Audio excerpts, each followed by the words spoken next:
Some battles are about speed, some are about beauty, but today, it's about both. Welcome to a clash where charm meets horsepower and class meets gas. On one side, the Ferrari 250 GT SWB, the short wheelbase stallion from Italy that won races and red carpets.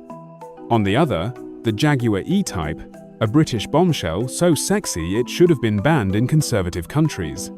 Two cars, two continents, two legends. Let's roll into the most elegant grudge match of all time. Ah yes, the Ferrari 250 GT SWB standing for short wheelbase. But let's be honest, it really stood for seriously wicked beast. Launched in 1959, this car was designed to dominate GT racing, and it didn't waste time proving it. Its body crafted in aluminum and steel was lean, mean, and shockingly graceful. It was like an Olympic fencer in a tailored Italian suit, elegant, deadly, and faster than you'd expect. Under the hood purred a 3.0-litre Colombo 512, pumping out up to 280 horsepower in competition spec. Now, that might not sound like much today, but this car only weighed about 2,300 pounds. That means it had the power-to-weight ratio of an angry gazelle on performance enhancers. It could hit 150 miles per hour in the early 60s and go from 0-60 in just 6 seconds.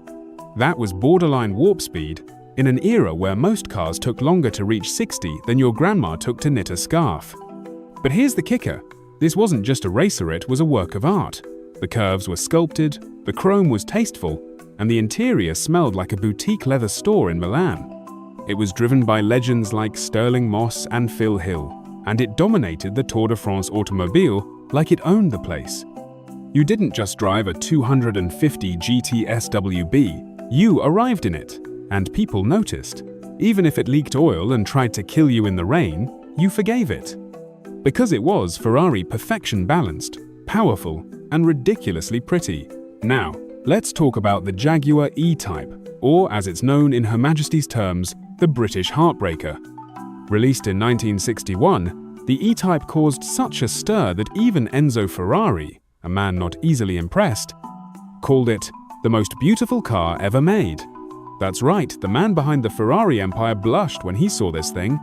And it's easy to see why. The E-Type was so long and low, it looked like it had melted onto the road. With that bullet-shaped nose, covered headlights, and rear haunches like a supermodel's hip bone sit was downright seductive. If cars could flirt, the E-Type was James Bond in sheet metal.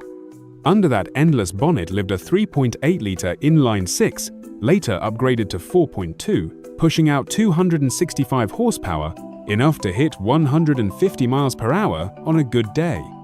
It had disc brakes, independent suspension, and a price tag that made Ferrari owners nervous.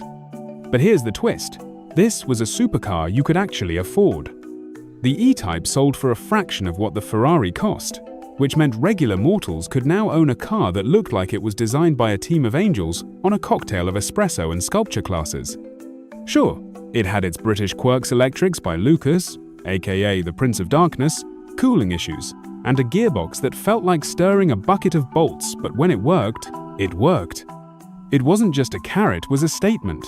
A symbol of swinging London Beatles-era rebellion and everything sexy about the 60s.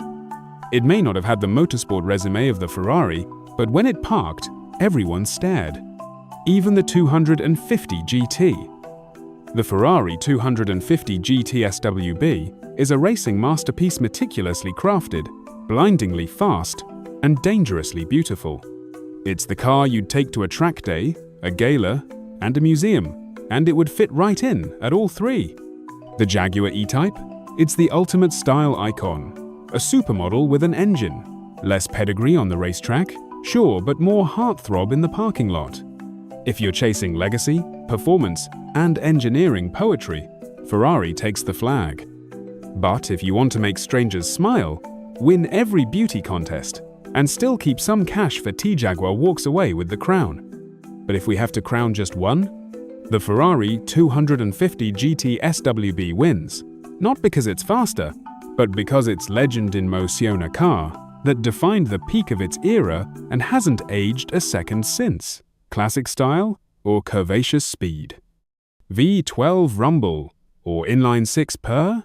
Let us know in the comments and don't forget to like, subscribe, and hit that bell. Because more automotive legends are coming soon, and trust me, you won't want to miss the next matchup.